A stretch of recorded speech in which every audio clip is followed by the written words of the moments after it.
Hello everyone, I hope you're all doing really well whenever you come across this video. So today I just wanted to come on here and talk about my Vipassana experience. It was a 10-day silent meditation retreat that I did a couple of months back in November last year. And I had a few friends and some people from my yoga circle ask me about it. So I just felt like, okay, you know what, I'll just sit down and maybe make a video, and then maybe I can share it with some people that, could benefit from this. So what is Vipassana? It means to see things as they really are. And it is one of India's most ancient techniques, meditation techniques, that was introduced to the world by the Gautam Buddha more than 2,500 years ago. And it's still been kept alive and, been shared with the world. And there are now more than 300 Vipassana meditation centers around the world.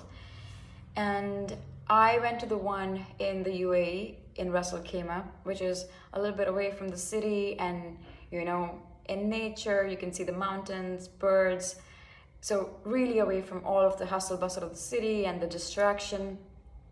So what is different for Vipassana than other meditation retreats, right, is that you cannot communicate in any way. Now that be it verbal or using gestures, eye contact, you are not allowed any form of communication. Now of course you can speak with your teacher or the management if you have any issues, but with your roommates or your peers you're not allowed to talk at all. So why we're doing all of this is that we really don't want to feed our brain more information. So let's say how your body requires food, it's energy, right? So if you're eating 2 to 3 times a day, and again that looks different for everyone, but this is just an example, that's just certain times of the day, right? But our brain wants that information constantly, which is why it's so hard to break away from engaging with the world outside. You're constantly on your phone or looking for some form of entertainment, or maybe it's work, so you want to always keep your mind occupied. And so that is really what the brain does to you. So when you stop feeding that new information, right, because you're not talking to anyone, so now you're not thinking about the conversation that you had later in the day in your meditation, because you haven't generated anything new. You are also not trying to be concerned about other people's behaviors, because again, you're generating new stories. How even if you're keeping to yourself, you're constantly picking up things. And so when this happens, you're really trying to shut off all your senses, and then you sit in deep meditation from 4 a.m. in the morning to 9:30 in the evening, so over 10 hours in the day that you're just sitting in deep meditation. You really, since there is no new information coming up, what starts happening is that it starts to bring to the surface things from your unconscious, things that you are not aware of on any level. And to me this was amazing because I was a regular meditation practitioner even from before, but no more than an hour, maximum. And so to me, I really went into it with no expectations. In fact, I think I didn't have the time to really process that I was going into this, because I found out maybe one day before the program started, which I think is great, because maybe sometimes you start to build up ideas and then but because I just completely went into it and I was like, yeah, this is gonna be it's gonna be super easy for me, because no phones, amazing, no talking to anyone, amazing. I really felt like I needed that time to just sit in silence and reflect deeply. But it turned out to be so much more than that, because it was one of the most intense experiences that I've ever had. And it was difficult in ways that, again, I'd never experienced before. And again, I feel like I actually think that one should not discuss their personal meditative experiences with everyone, just because it's going to look different for everyone. The stage I'm at is not going to be where you're at. Because let's say if someone is going into Vipassana for the very first time, having no experience in meditation, they're going to be struggling with completely different issues, because let's say first you get into meditation, you are just going to be struggling with the posture. It's hard to sit for 5 minutes. And so you tell someone who's completely new, like, okay, you're going to be sitting for 1 hour without moving, without scratching yourself, without, like changing your posture. It's hard. But I felt like I had already, that was like the easy part for me. It was easy to sit. It was, and I think one thing that I kind of take pride in is that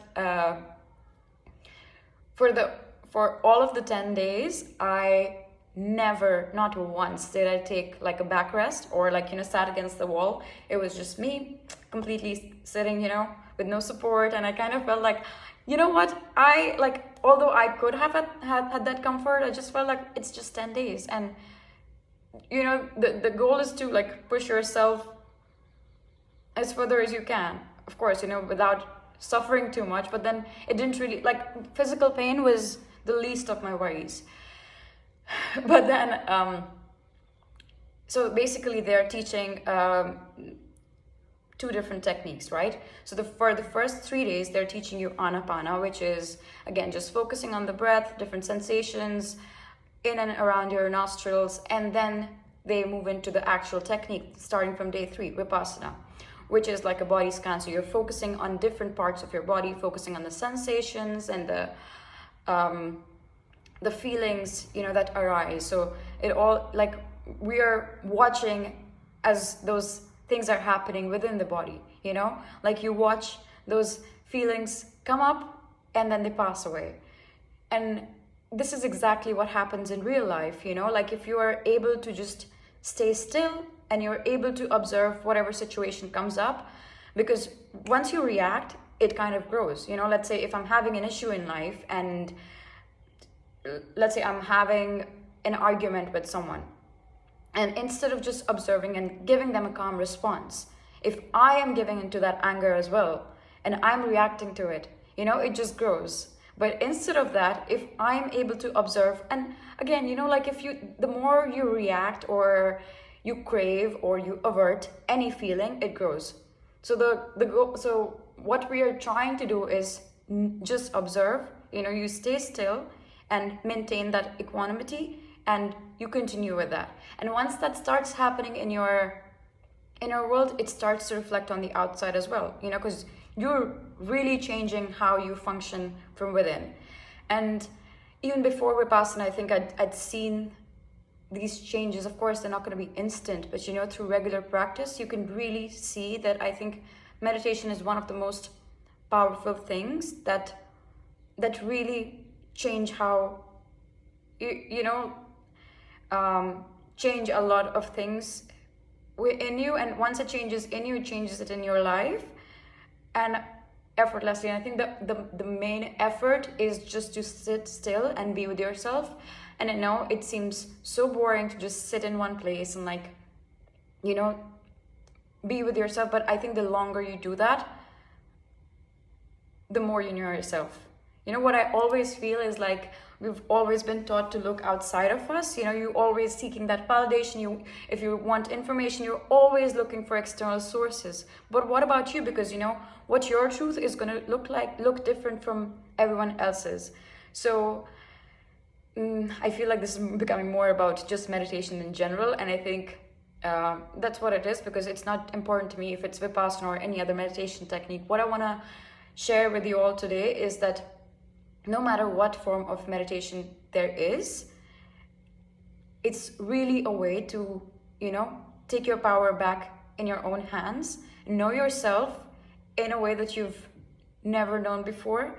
And this is a tool that we all have, and you don't need someone to guide you into meditating. And of course, I think if you're a beginner, yes, you need that kind of that environment, that discipline, that consistency to get to a state that you are able to do it on your own. So yes, do go to someone who is experienced and has the knowledge and, knows how to teach the right way. But I think it's life-changing, and I think I'm gonna end this video here, but if you have any questions specifically to Vipassana, to my 10 days there, once again, I'm not gonna talk about really personal experiences, because again, they are sacred to me. It's about me and my journey, but then about any other things, about the Vipassana Center, how the schedule is like, and just those things, I'm really happy to help you. Or if you want like any, short guided meditations combined with breath work or something. This is something that I actually did earlier this morning. I had a breath work and a meditation session, and I just feel so like great, sharing that with others. I hope you all have a really good day, afternoon, evening, whatever, and a good weekend. And thank you for watching if you stayed until now. Bye.